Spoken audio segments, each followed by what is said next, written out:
Nënkryetari i LSDM-s Metodja Iljevski sot ka akuzuar se mjetet piroteknike, të cilat kanë shkaktuar zjarrin në diskotekën Puls në Koqan, janë marrë nga një kompani pronari së cilës sipas tyre është shumë i afërt me kryeministrin Hristian Mickoski. Ai pyet se pse në asnjë moment Kocevski, Toshkovski dhe Mickoski nuk guxuan ta komentonin burimin e mjeteve piroteknike.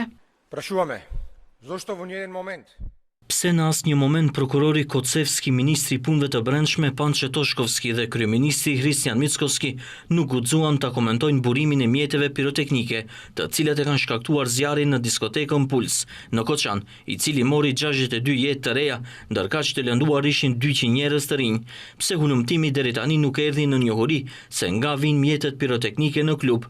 Pse MPB deri tani nuk hulumton se kush ilegalisht në Maqedoni kontrabandon mjete piroteknike dhe se si këtë mjet kanë përfunduar në diskotekën Puls atë natë të kompshme.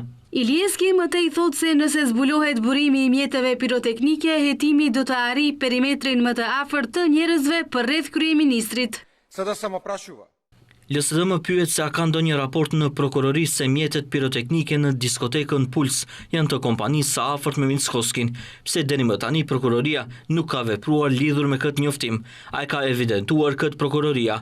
Pronari dhe personi përgjegjës i kompanisë është njëri i afërt i Mickoskit nga Strumica. A ka qenë kjo kompani angazhuar për organizimin e mitingjeve partijake të VMRO-s?